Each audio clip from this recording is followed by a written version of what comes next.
and you're listening to 107.9 FM The Burg.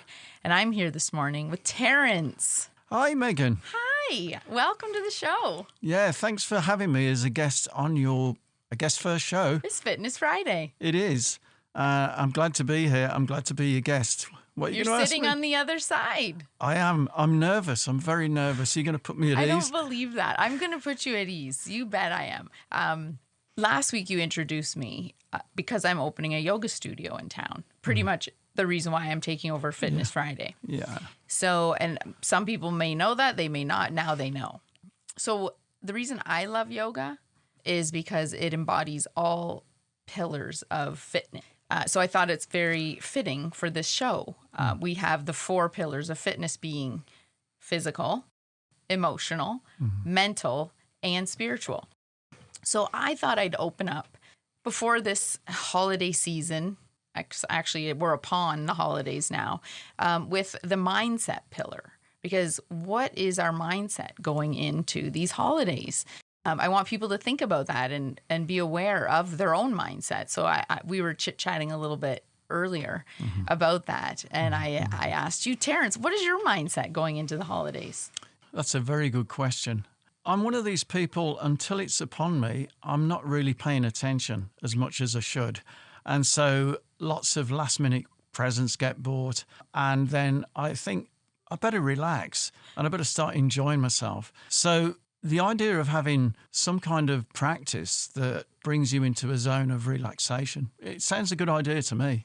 Yeah, and you mentioned you really look forward to the holidays. You like the holidays. Yeah, I like Christmas. And it's really because you see family and friends, especially if they're not living locally, you can actually hook up and hang out and see what all the latest gossip is. And It's true. yeah. That's what I love the most too. When I was a kid, we lived in Sarnia, and we would drive every Christmas Day into Windsor, where my parents are from, to be with the family. And there was 11 kids, Wow. like my mom's brothers and sisters. So you can imagine all the cousins. There was 18 of us, little kids.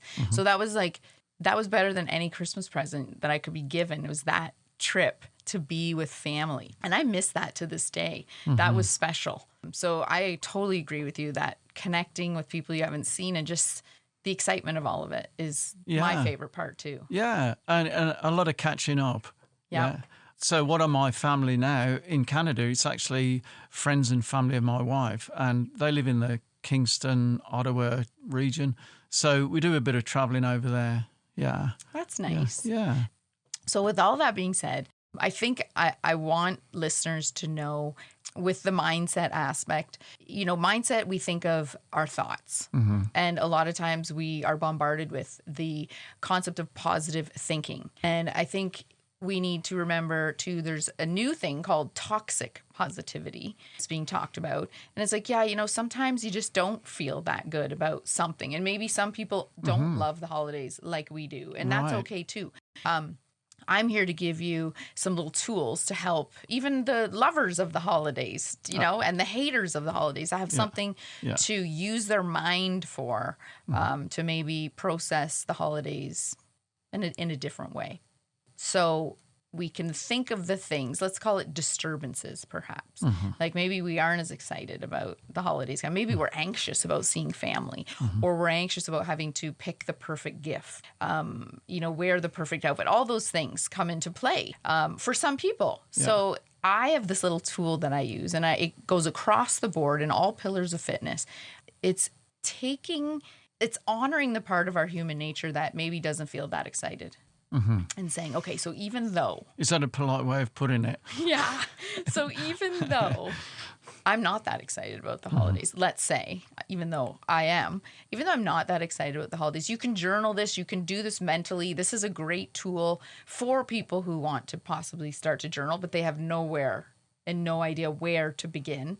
Or meditation. It's a great meditation tool. Again, a lot of people are intimidated by meditation because they have no idea where to begin. And it's very simple. So we can, in our mind or on paper, even though we list our disturbances or our, upsets, all the things, that are bothering us. So even though this, I'm worried about this, I might be afraid of this, I'm concerned about this.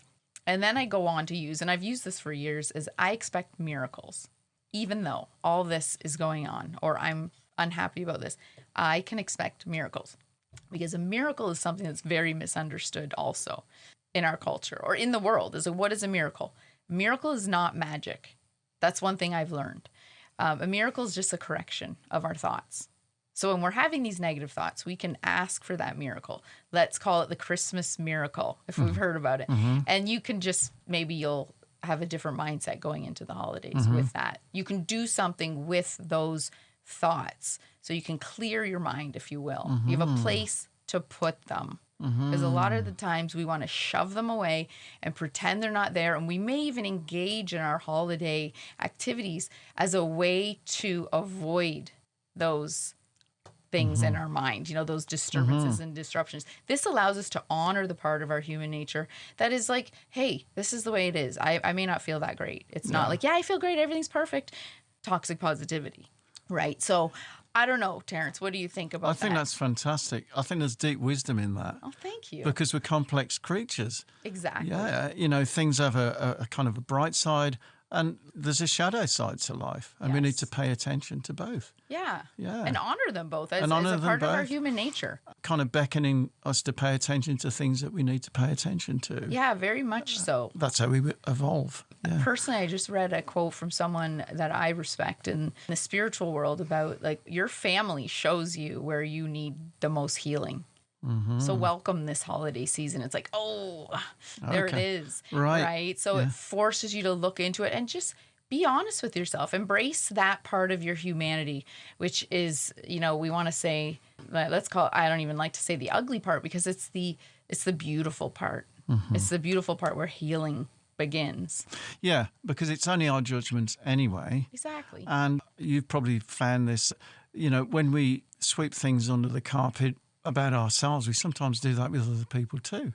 What's inside is outside. Yeah. If that makes sense. So again, I guess this holiday season, we can just choose to be aware and give that gift to ourselves of being present. And I love that word present and presence because it goes perfectly with Christmas because most of us associate Christmas with presents. That's clever. Right? Yeah. So let's think of a deeper present. The real meaning of Christmas is to be present with ourselves, with people around us, with others, to truly be present and honor where we're all at. And I think that will make our holidays go a whole lot smoother. I don't know, Terence. I know exactly what you're saying, Megan. It's kind of being open to all the possibilities that are there, both inside and outside. Yeah, it is. That's our mental fitness, if you will, for the holidays. Is just honor where you're at, honor those feelings, but sit with them, be present, and take the time for stillness. Like that's the deeper message. Be still, give that gift to yourself. Ultimately, it's a gift to others. One of my yogi teacher would say to people who struggle with meditation, well, like Yogi Aaron, I can't sit still for 5 minutes. And the master would then say, well, if you can't sit with yourself for 5 minutes, imagine how other people feel. Yeah, there you go. I'm with you. There you go. We need a calm, peaceful center. Yeah. And we're going to bring that into the Christmas bringing it arena. in. And I struggle, who I work on this every day. I struggle to just be still for myself. Yeah. So I'm going to work on it too. Okay. I'm going to give myself that gift, which ultimately is the gift to everyone. It'll be great when after Christmas we can check in and just see how everything went. We're going to check in, and we're even going to check in next week with another pillar of fitness, which is our physical pillar. That's a big one over the holidays because we tend to overwork ourselves, not get enough sleep, overcommit, and then our bodies pay the price. So I'm going to give you some quick hacks to make sure that doesn't happen. And I think I'm going to drag Greg into the studio, give him the heads up because we know he's got a sore back all the time. Okay. So we're going to see if we can give him a gift this holiday of pain-free. That sounds good. Pain-free holiday. Yep. Okay. I'm excited. Thanks, Meg. Oh my gosh. Thank you. And thank you to the listeners of 107.9 FM The Burg.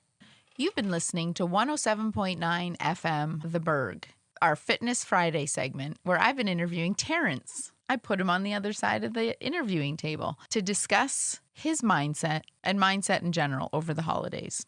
Tune in next week for another episode of Fitness Fridays. And until then, I expect miracles.